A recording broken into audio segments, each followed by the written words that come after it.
नमस्कार दोस्तों, cosmopolitan study foundation में स्वागत है। जैसे कि कल हमने प्रोनाउन भी चैप्टर कंप्लीट कर लिया, तो हमारे दो टॉपिक कंप्लीट हो चुके हैं, नाउन एंड प्रोनाउन। तो आज हम पढ़ेंगे वर्ब, क्योंकि सीक्वेंस से चलेंगे, ज़्यादा से अंडरस्टैंडिंग हो आपकी, थोड़ा सा अच्छा समझ में आए, कॉन्सेप्ट भी क्लियर रहे। तो आज हम नाउन पढ़ेंगे, वर्ब पढ़ेंगे।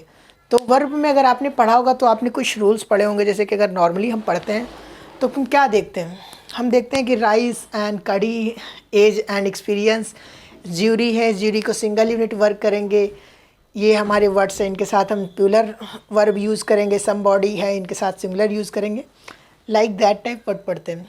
अगर कोई कंपटीशन में आप पढ़ रहे हैं तो आपको डायरेक्ट ऐसे ही पढ़ाया जाता है, पर यहाँ पे हम बिल्कुल थोड़ा सा कहते हैं ना, पार्ट में डिवाइड करके पढ़ेंगे, थोड़ा सा अंडरस्टैंडिंग अच्छी होगी कि हम वर्ब में पढ़ रहे हैं तो क्या पढ़ रहे हैं और क्या हमारे लिए इम्पॉर्टेंट है। पढ़ते तो हम वो पॉइंट हैं, पर उस पॉइंट से ज़्यादा क्वेश्चन नहीं आते। क्वेश्चन हमारा यहाँ से बनता है, मैक्सिमम क्वेश्चन उस पॉइंट में। हाँ, नॉर्मली आपको पता होता है कि अगर ये कॉन्सेप्ट आया, अलॉन्ग विथ आया, तो हमारी कौन सी वर्ब लगनी है, वो कॉन्सेप्ट आ जाता है एक क्वेश्चन। तो आपने किया, हाँ राइट कर लिया, तो आपको फील होता है कि हाँ मुझे तो पता है। बट नॉर्मल आप देखेंगे तो ज़्यादा क्वेश्चन हमारे इस कॉन्सेप्ट से आते हैं।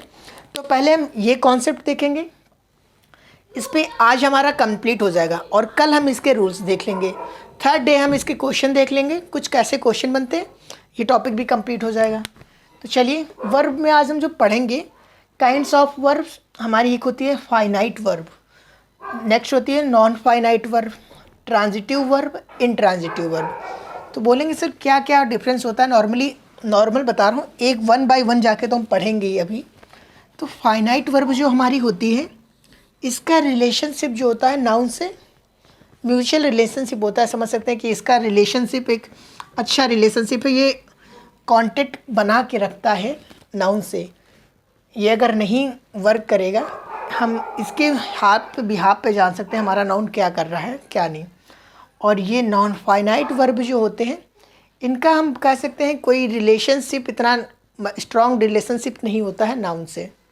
ट्रांजिटिव वर्ब पढ़ते हैं, फिर इनट्रांजिटिव वर्ब पढ़ते हैं। Normal one by one topic चलते हैं, तब आपको ज़्यादा क्लियर होगा, ठीक है। तो पहले हम फर्स्ट पढ़ते हैं फाइनाइट वर्ब हमारी क्या होती है, ठीक है। तो देखते हैं फर्स्ट फाइनाइट वर्ब। एक सेकेंड रफ करने के लिए मुझे चाहिए था, चलिए।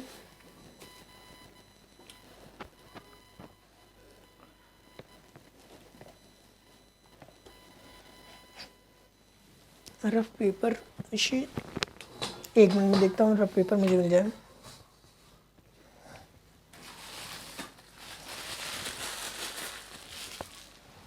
चलिए इसका यूज़ करते हैं।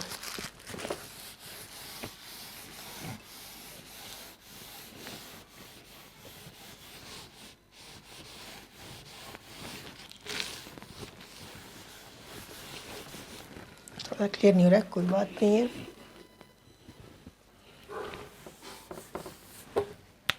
पहले पढ़ेंगे फाइनाइट वर्ब। फाइनाइट वर्ब, ठीक है। तो फाइनाइट वर्ब मैंने जैसे बताया कि finite verb are those which have a fix relationship. समझ सकते हैं आप, फिक्स रिलेशनशिप, या आप कह सकते हैं कि डेफिनेट रिलेशनशिप होता है।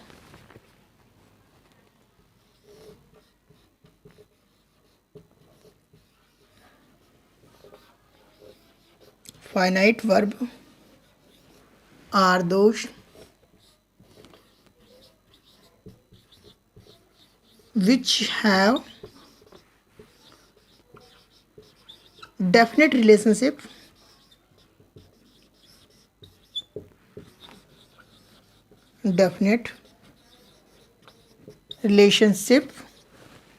with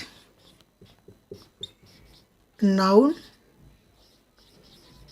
और pronoun। मैंने pronoun और क्यों लिखा, बिकॉज हमारा सेंटेंस में कब प्रोनाउन वर्क कर रहा हो एज ए नाउन, हमें कंफर्म करना पड़ेगा, तब हम प्रोनाउन के अकॉर्डिंग लगाएंगे हमारी फाइनाइट वर्ब।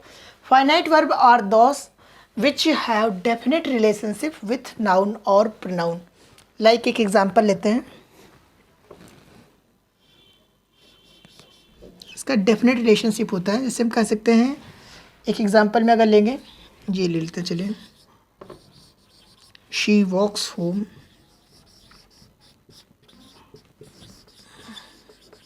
होम कह सकते हैं आई गो, आई गो।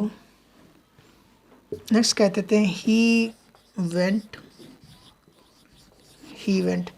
तो डेफिनेट रिलेशनशिप का मीनिंग ये है कि हमारे पास कुछ हमारी जो वर्ब हैं, देखिए डेफिनेट हैं कि शी वॉक्स क्या करती है, सी वॉक्स करती है, कहाँ, सी वॉक्स होम, होम रहने दीजिए, ग्राउंड कर दीजिए, सी वॉक्स ग्राउंड, अच्छा लगेगा, ग्राउंड। ओके, ही वेंट क्या करता है, वह गया, ही वेंट। आई गो मैं जाता हूँ। तो हमारे यहाँ पे फाइनाइट वर्ब एक तरीके से मेन वर्ब होती है। मेन वर्ब का कॉन्सेप्ट होता है फाइनाइट वर्ब। ये पता होना चाहिए कि इसका रिलेशनशिप डेफिनेट रिलेशनशिप होता है। वॉक्स के साथ सी का डेफिनेट रिलेशनशिप है, ही वेंट, ही के साथ वेंट का एक डेफिनेट रिलेशनशिप है। और डेफिनेट रिलेशनशिप का मीनिंग ये है कि हमने ये देखा वॉक्स क्या है, एस या ई एस लगा है, हमें पता चला प्रेजेंट इंडेफिनिट में यूज़ करते हैं एस या ई एस, तो हमें ये पता हो गया ये कब जा रहा है, फ्यूचर में चल रहा है कि पास्ट में है कि प्रेजेंट में है, ये हमें डेफिनेट बता रहा है इसके बारे में। यहाँ देखेंगे ही वेंट, वेंट क्या है, पास्ट, पास्ट वर्ब है, पास्ट पार्टी है, तो ही वेंट। तो ही के बारे में हमें ये बता रहा है, वेंट कि टाइम इसका बता रहा है, हमें टेंस के बारे में पता चल रहा है कि कब जा रहा है, ही वेंट कब गया। इसी तरीके सेम है आई गो, तो गो हमारा आई के बारे में बता रहा है, और कब आई गो मैं जाता हूँ, ये हमारा क्या है, प्रेजेंट है। तो प्रेजेंट गो हमें किसके बारे में बता रहा है, आई के बारे में। आई के बारे में हमें कंप्लीट डिटेल दे रहा है कि आई जो है प्रेजेंट में है कि पास्ट में है कि फ्यूचर में है। ये हमें पता चल जाता है हमारे फाइनाइट वर्ब को देखकर। इस वर्ब को देखकर हम बता सकते हैं कि हमारा जो सब्जेक्ट है क्या है, पास्ट में है, प्रेजेंट में है या फ्यूचर में है। इन्हें हम कहते हैं फाइनाइट वर्ब। ओके, क्लियर हुआ होगा। तो नेक्स्ट देखते हैं।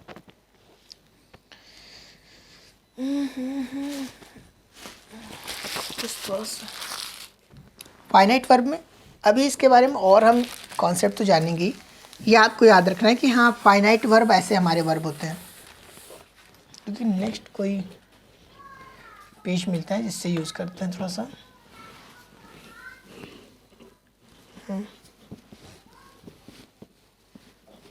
इसका यूज़ करते हैं, क्लियर नहीं हो रहा था।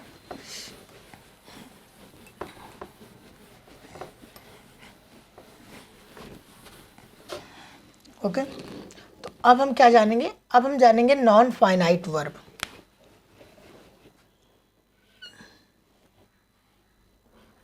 नॉन फाइनाइट कि नॉर्मल है, ये आपको पता होना चाहिए। ये कॉन्सेप्ट हम यूज़ बहुत जगह करते हैं प्लेस पे, तो म्यूचुअल जो नॉर्मल अंडरस्टैंडिंग है इसके बारे में होनी चाहिए।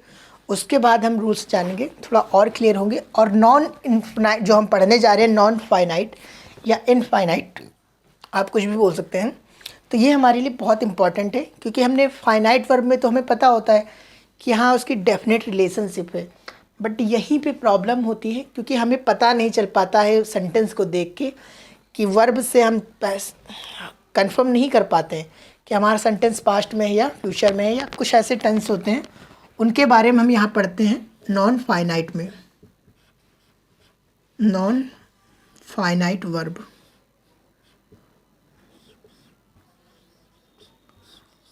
नॉन फाइनाइट वर्ब सेम लिख सकते हैं कि non finite verb, non finite verb are those which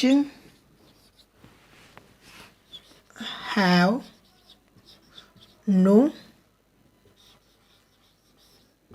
definite relation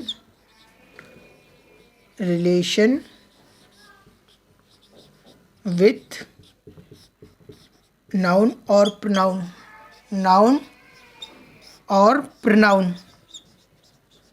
तो ये जो हमारे नॉन फाइनाइट वर्ब होते हैं इनसे हमें ये नहीं पता, इनका रिलेशन जो होता है नाउन और प्रोनाउन से डेफिनेट एक नहीं होता है, कि हमारे पास फिक्स रिलेशन नहीं होता है। तो ये जो नॉन फाइनाइट वर्ब होते हैं इसे हमें पढ़ना पड़ता है 3 पार्ट में। एक होता है आपका इनफाइनाइट, यही इम्पॉर्टेंट होता है, इसी में हम सब पढ़ते हैं, जो वर्ब के मेन क्वेश्चन आते हैं इसी से पढ़ते हैं। इनफाइनाइट। एक होता है आपका जीरंड, जीरंड इनफाइनाइट हो गया, जीरेंड हो गया। एक और पढ़ते हैं हम, इसे कहते हैं पार्टिसिपल, पार्टिसिपल, पार्टिसिपल। तो जीरेंड हमने देखा था, नाउन में हमने पढ़ा था कि नाउन में हम कब जीरेंड यूज़ करते हैं। ऐसे यस हमने जाना था कि जब हम कंपैरिजन कर रहे हैं, लाइक दैट मैंने कंपैरिजन किया, my cycle, my bicycle is good, others, comparison to other. हम अगर अदर से कर रहे हैं या समबॉडी इल्स, तो हम समबॉडी इल्स की जगह पे, इल्स की जगह पे क्या लगाते हैं, इल्स के साथ एपोस्ट्रॉफी लगाते थे, या जीरेंड के रूप में हम यूज़ कर सकते थे, बना सकते थे। वही हम यहाँ पे थोड़ा सा क्लियर करेंगे आपका। तो कब हमारा जीरेंड, हमने प्रोनाउन में जाना था कि कब हमारा जीरेंड के फॉर्म में यूज होता है। तो जीरेंड के साथ हम पजेसिव एडजेक्टिव यूज़ करते हैं, पजेसिव एडजेक्टिव यूज़ कर रहे थे।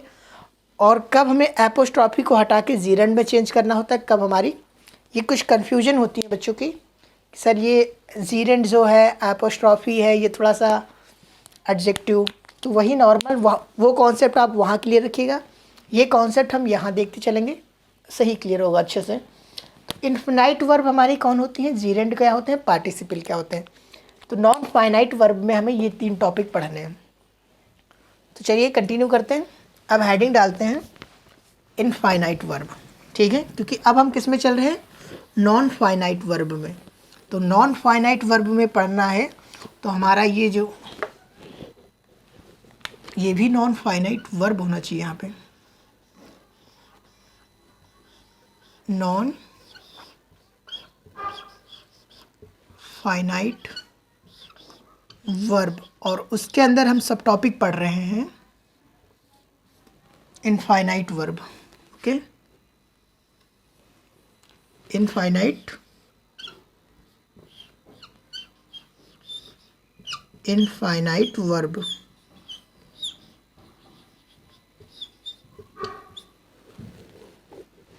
इनफाइनाइट वर्ब हमारी ऐसी वर्ड्स होती है, जैसे मैंने बताया कि इनके साथ कोई म्यूचुअल रिलेशनशिप नहीं होती। तो पहले एक दो एग्जांपल देता हूँ आपको, उसके बाद मैं बताऊँगा, इसकी फॉर्म तो ज़्यादा क्लियर होगी। इनफाइनाइट वर्ब में एक एग्जांपल लिखिएगा आप, जैसे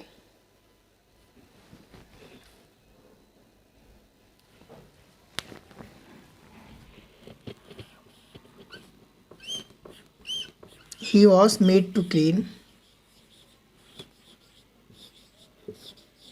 आपको एग्जांपल से ही क्लियर हो जाएगा कि क्या कहना है मैं चाह रहा हूँ। He was made to clean, देखिएगा बोथ सेंटेंस में कुछ कॉमन होगा, कुछ थिंग कॉमन होगी।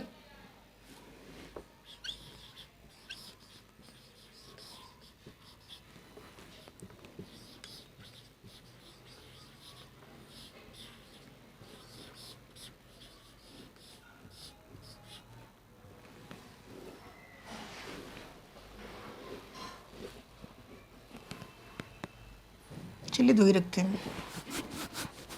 तो देखेंगे आप इसमें कॉमन क्या है। एक चीज़ इसमें कॉमन है कि हमारे टू क्लीन या टू टॉक, ये चीज़ टू मुझे कॉमन लग रही है। अब टू किसके लिए कॉमन है, मेड के लिए कॉमन है, या क्लीन के लिए कॉमन है, लव्स के लिए कॉमन है, या टू टॉक के लिए कॉमन है, ये आपको डिसाइड करना पड़ेगा। कि इनफिनाइट वर्ब जो होती है, इनफिनाइट वर्ब में हम फॉर्म जो मेरी होती है इनफिनाइट वर्ब की, जैसे कि आप बताओ,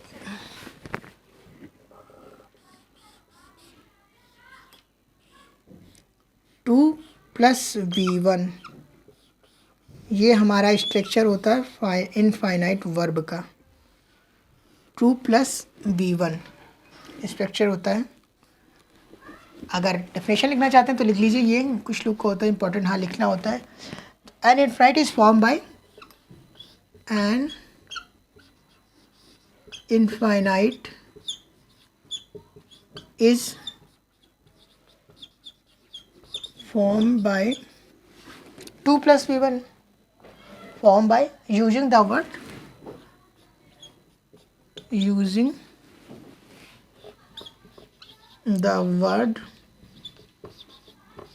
to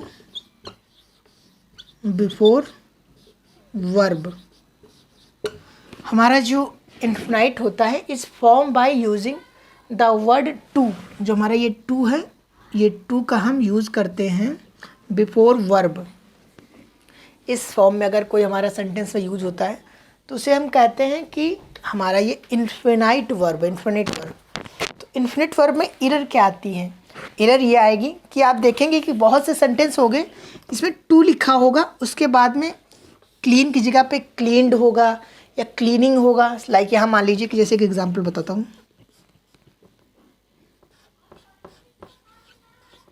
he was made to cleaned. ये हमारा देखिए क्लीन लिखा, ये हमारी एरर है क्योंकि टू के बाद हमेशा हम प्रेजेंट पार्टिसिपल किए या पास्ट में भी हो सकता है कि हाँ डिड आगे लगा हो, मे बी हो सकता है। तो हमें ये याद रखना है कि टू के साथ हमेशा V1 आती है। टू अगर कहीं लगा है बिफोर वर्ब तो हमें वहाँ पे वर्ब की फर्स्ट फॉर्म यूज़ करना है। It's a compulsory. Okay, infinite verb में हमें ये जानना है कि an infinite is form by using the word to before verb. Okay, कि हमें हमेशा इन्फिनाइट जो हमारे सेंटेंस होंगे, कोई भी सेंटेंस है, सपोज दैट कोई भी सेंटेंस दे रखा है उसमें टू आया है तो टू के बाद में हमें वर्ब की फर्स्ट फॉर्म यूज़ करना है। हमारा सेंटेंस पास्ट में है, फ्यूचर में है, प्रेजेंट में है, हमें कोई मतलब नहीं है। It's a don't make a difference. Okay, तो हमने ये जाना इन्फिनाइट वर्ब में। ठीक है, इसके कुछ कॉन्सेप्ट होते हैं वो तो आपको बताऊंगा, वो निश्चित रहिएगा, बट ये जो हमारे लिए मोस्ट इंपॉर्टेंट है क्योंकि एरर इससे बहुत मिलेगी। एरर आपको उससे भी कॉन्सेप्ट से एरर मिलेगी, बट यहाँ से भी आपको मैक्सिमम एरर मिल जाएगी। नेक्स्ट देखते हैं, तो नॉन इनफाइनाइट वर्ब में अब हम सेकंड पढ़ते हैं जीरेंड। जीरेंड में मैंने बताया था हमारा कौन सा केस प्रोसीड करता है। जीरेंड में मैंने बताया था जब हम प्रोनाउन पढ़ रहे थे कि हमारे कुछ प्रोनाउंस ऐसे हमारे एडजेक्टिव होते हैं, पजेसिव एडजेक्टिव, जो हम बिफोर यूज़ होते हैं, after noun before noun use होते हैं, और इन पजेसिव प्रोनाउन के बाद में वर्ब आना फिक्स होता है।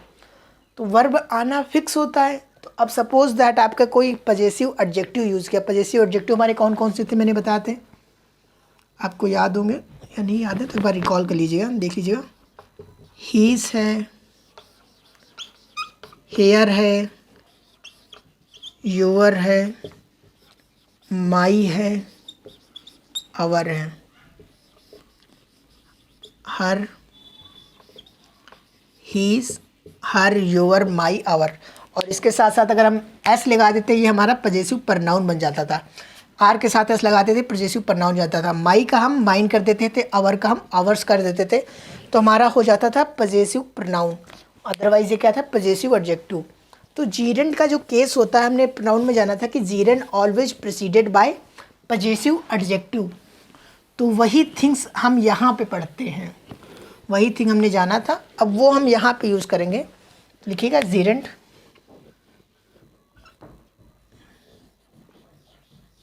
जीरेंड। एग्जाम्पल से समझाऊंगा, ज़्यादा क्लियर होगा। पहले एग्जाम्पल फिर उसकी definition.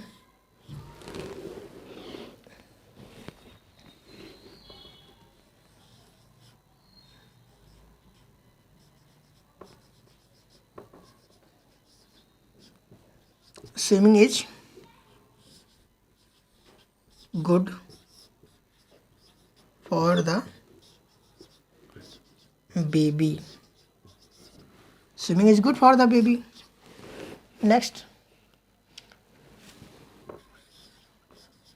smoking. Smoking is prohibition.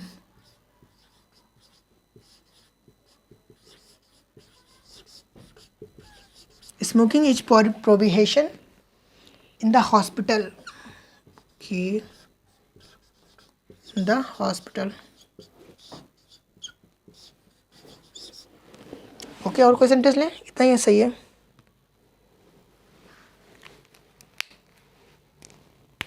Okay, error देखिए, एरर नहीं, देखिए इसमें क्या सेम है। तो यहाँ पे तब तक डिफिनीशन लिखता हूँ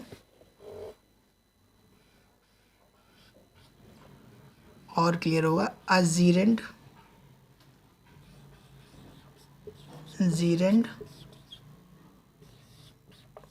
forming by add ing, in verb जो जीरेंड हमारा होता है forming by add ing in verb. तो हमें अब देखना है कि स्विम क्या होता है। SWIM नॉर्मल आप लिखेंगे SWIM, तो क्या होता है, ये नाउन है कि वर्ब है? ये क्या है, हमारा वर्ब है। स्विम क्या होता है, वर्ब होता है। अब इस सेंटेंस में swimming is good for the baby, baby हमारा ऑब्जेक्ट हो गया, फॉर हमारा प्रीपोजिशन हो गया, द हमारा आर्टिकल हो गया, गुड जो है हमारा वर्ब हो गया, और ये हेल्पिंग वर्ब हो गई। तो ये यहाँ पे हमें क्या चाहिए, हमें चाहिए नाउन, सब्जेक्ट चाहिए ना। और सब्जेक्ट हमने पढ़ा था कि नाउन प्रोनाउन होते हैं या फिर वर्ब भी हो सकती है। वो कॉन्सेप्ट जाना था कि हमेशा सब्जेक्ट जो हमारा होगा, नाउन हो प्रोनाउन हो, ये हमेशा के लिए सत्य नहीं है। It's not true for all case.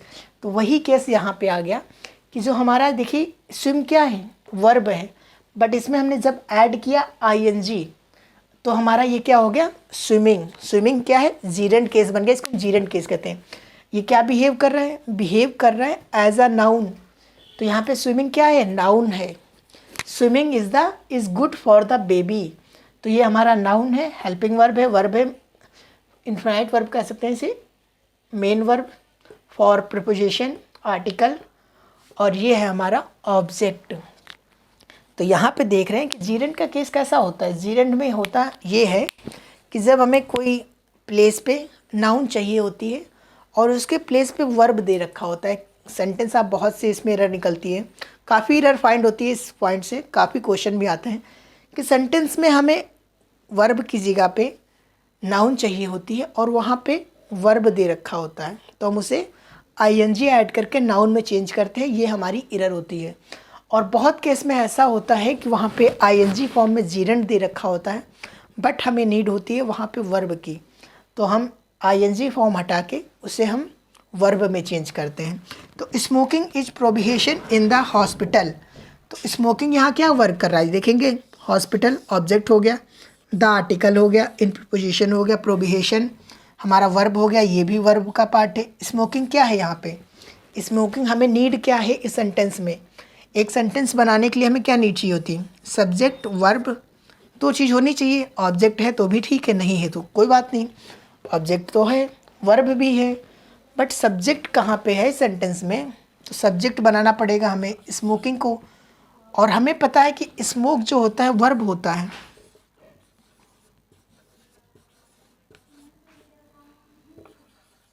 Smoke verb होता है, स्मोक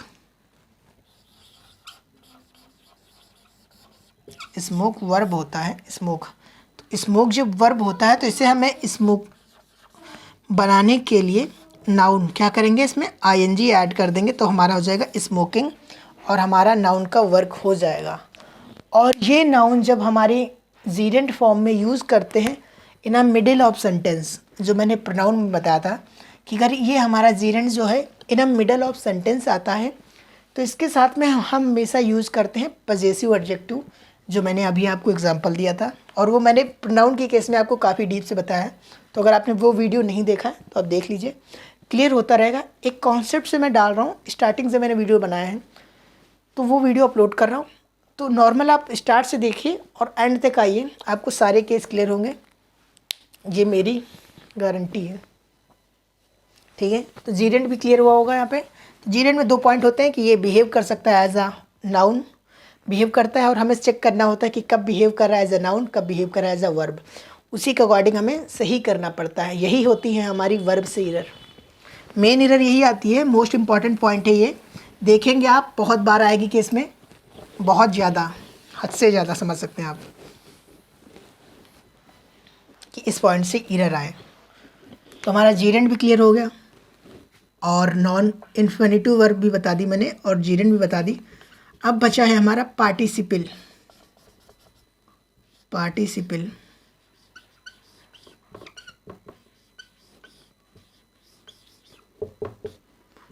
पार्टिसिपल पार्टिसिपल में क्या होता है, दो ही तो फॉर्म होते हैं, एक या फिर हम वर्ब की थर्ड फॉर्म यूज़ कर दें, एक ये होता है, या एक हम वर्ब की आईएनजी फॉर्म यूज़ कर लें। और पार्टिसिपल में हम क्या पढ़ते हैं, प्रेजेंट पार्टिसिपल, पास्ट पार्टिसिपल, दो पार्टिसिपल होता है। तो देखते हैं, चलिए पहले एग्जाम्पल, फिर डिफिनेशन, फिर अंडरस्टैंडिंग। ठीक है,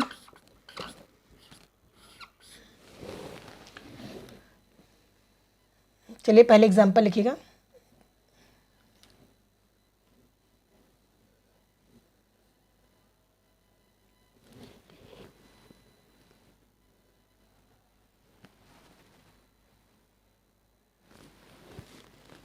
example the singing bird. Okay, the singing bird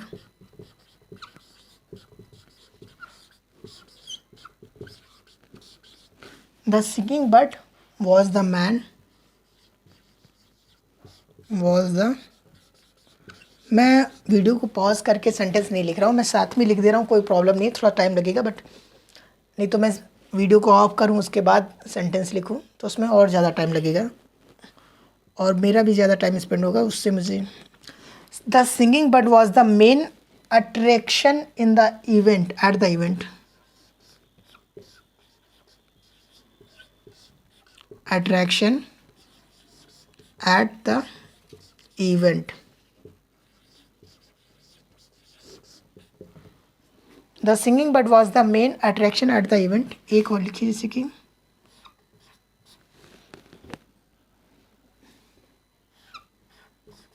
the injured man, the injured man, the injured man was waiting for the doctor.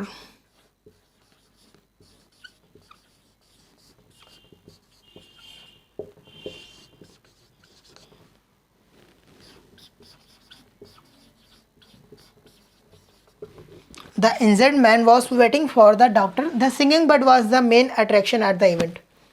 तो पार्टिसिपल में देखिए, एक यहाँ पे हमने वी थर्ड का फॉर्म है, एक हमारा आईएनजी फॉर्म है। तो डिफिनेशन पहले बताते हैं। पार्टिसिपल में लिख देता हूँ मैं, a participle is usually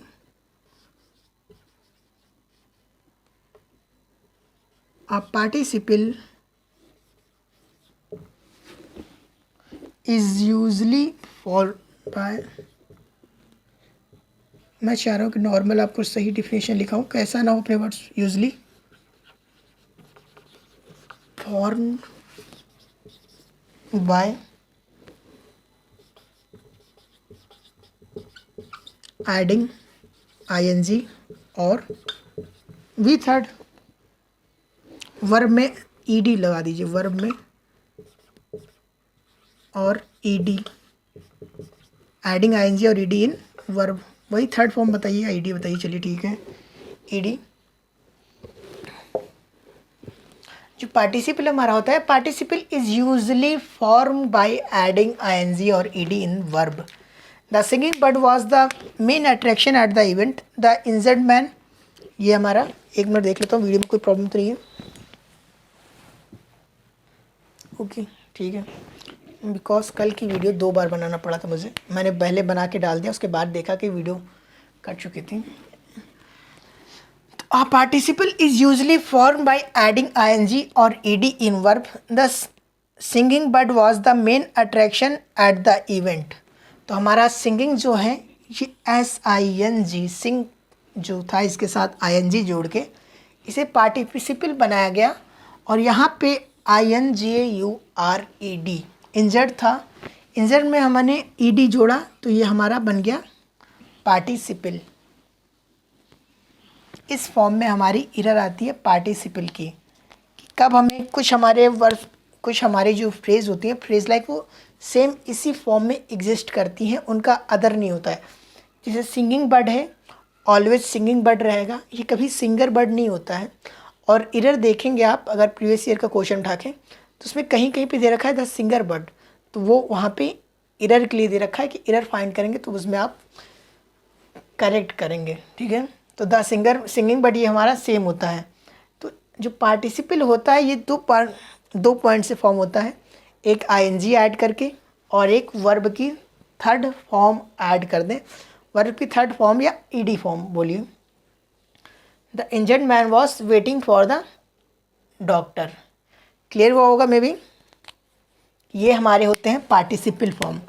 ING form जब ऐड हो जाएगी या ये, तो ये आ जाते हैं किस कैटेगरी में, पार्टिसिपल कैटेगरी में आते हैं। तो देखते हैं नेक्स्ट क्या पढ़ेंगे हम।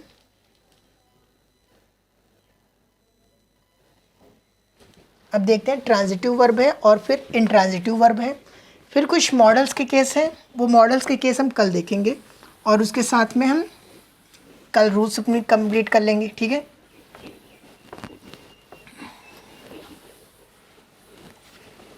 तो अब हम देखते हैं, चलिए ट्रांजिटिव वर्ब।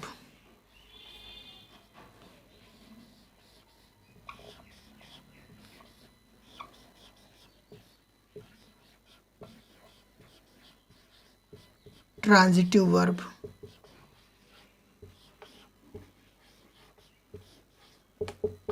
ट्रांजिटिव वर्ब, ठीक है। कौन से नॉर्मल बेसिक है बट पढ़ना ज़रूरी है कि थोड़ा सा अंडरस्टैंडिंग अच्छी रहे। उसके बाद रूल तो आपको क्लियर करा ही दूंगा मैं, ये हमारी थर्ड पॉइंट है। ट्रांजिटिव वर्ब क्या होते हैं इसके भी पहले दो एग्जांपल लिखते हैं, उसके बाद ज़्यादा क्लियर होगा। ट्रांजिटिव वर्ब में एग्जांपल जैसे लिखेंगे, I saw the dog,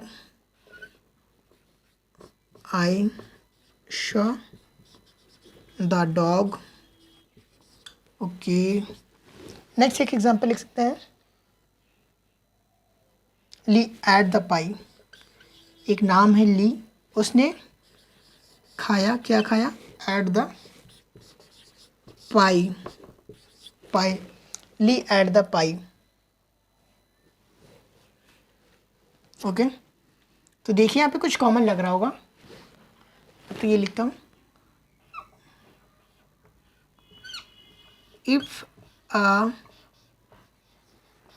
verb 100%, ये अपनी तरफ से लिख रहा हूँ कि if a verb 100% need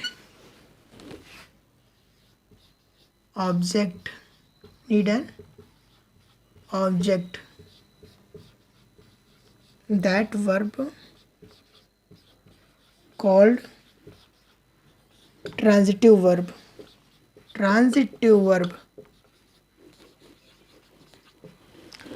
same देखेंगे कि आई सॉ, मैं सिर्फ इतना ये पोर्शन कैप कर दूं, तो आई सॉ मैंने देखा, क्या देखा, आई सॉ नीड है ना मुझे, मैंने देखा, आई शॉ क्या देखा, द डॉग। जब हमें ये पता चला कि द डॉग, तब जाके हमें क्लियर हुआ कि आई सॉ ये 100% आना ही है। ली एट, ली ने खाया, क्या खाया, पाई। तो इस हमारे कुछ ऐसे हमारे ट्रांजिटिव वर्ब, ऐसे वर्ब होते हैं। ट्रांजिटिव वर्ब अकॉर्डिंग समझ लीजिए कि if a verb 100% need an object, that verb called transitive verb. कोई भी हो सकता है, आई सॉ की जगह कुछ भी लिख लीजिए, I ate, be it, he will, okay. ऐसे हमारे वर्ब जिनके बाद 100% श्योरिटी होती है कि ऑब्जेक्ट आना है तो आना है, 100% श्योरिटी होती है, इस टाइप के हमारे वर्ब होते हैं ट्रांजिटिव वर्ब। क्लियर हुआ होगा मे बी। हाँ कुछ बोरिंग लग रहा हो कि हाँ सर इसमें क्या एरर आएगी, बट वो मैंने इससे पहले जो पॉइंट बताया आपको उस पॉइंट से काफ़ी एरर आती है। हाँ ट्रांजिटिव वर्ब से नॉर्मली थोड़ा सा देखना रहता है, देख लेते हैं, समझ लेते हैं, अच्छा रहेगा कि जब हम पढ़ रहे हैं तो क्यों पॉइंट कोई हम गिव अप करें। नॉर्मल था, छोटा सा पॉइंट था, जानना ज़रूरी था। तो अब हम जानते हैं चौथा वर्ड हमारा कौन सा बचा। फाइनाइट पढ़ लिया, नॉन फाइनाइट पढ़ लिया, ट्रांजिटिव पढ़ लिया, इंट्रांजिटिव बचा। Intransitive, intransitive verb. और इसके बाद हमारे कुछ मॉडल्स बचे हैं और उसके बाद रूल्स हैं। आप जो हर प्लेस से रूल्स करते हैं वो सारे रूल्स आपको यहाँ एक प्लेस पे मिलेंगे। एक साथ बताऊँगा, ज़्यादा अंडरस्टैंडिंग होगी, क्लियर। कि एक ही प्लेस पे आपको सारे वर्ब के रूल्स मिल जाएंगे। इंट्रांजिटिव वर्ब, इसके भी पहले एग्जांपल लिखते हैं 1-2, उसके बाद क्लियर करता हूँ।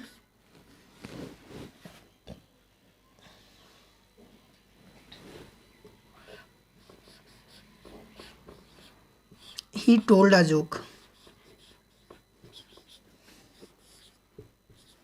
He told a joke. Okay. और नेक्स्ट एक एग्जांपल लिखिएगा। He laughed.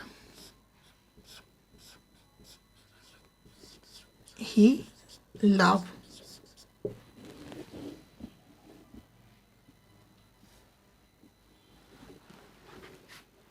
पहले ये लिख देते हैं।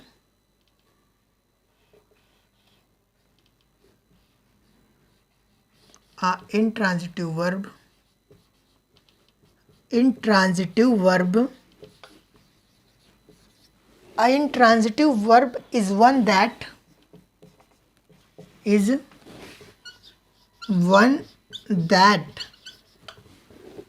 does not take a direct object. Does not take direct object. Direct object. In other words, चलो ठीक है, इन अदर वर्ड्स नहीं। हमारे इंट्रांजिटिव वर्ब होते हैं is one that does not take direct object, like he told a joke, he laughed. तो यहाँ पे हमारे पास डायरेक्ट ऑब्जेक्ट आ रहा है कोई, ही लाफ्ड, वह हंसा। ही टोल्ड ए जोक, उसने जोक कहा। तो इसमें हमारे जब डायरेक्ट हमारा ऑब्जेक्ट नहीं सर्टिफाई होता है, यानी हम कर सकते हैं उसको, ऐसे वर्ब हमारे होते हैं इंट्रांजिटिव वर्ब। बताना जरूरी था, इतना कोई इंपॉर्टेंट नहीं है, मैंने बता दिया है कि हमारे ये भी पार्ट्स होते हैं कि आप जानते रहें कि इंट्रांजिटिव वर्ब भी कुछ होता है। अब हमारे कुछ मॉडल्स हैं, वो मॉडल्स हम कल पढ़ेंगे, ठीक है। आज इतना ही रखते हैं, मैंने वर्ब के पार्ट्स बता दिए। कल हम मॉडल्स देख लेंगे और कुछ रूल्स देख लेंगे। परसों नेक्स्ट डे हम कंप्लीट रूल कर लेंगे, उसके साथ 10 क्वेश्चंस कर लेंगे कि कैसे एरर हमारी वर्ब से आती है, ठीक है। तो थोड़ा सा क्लियर।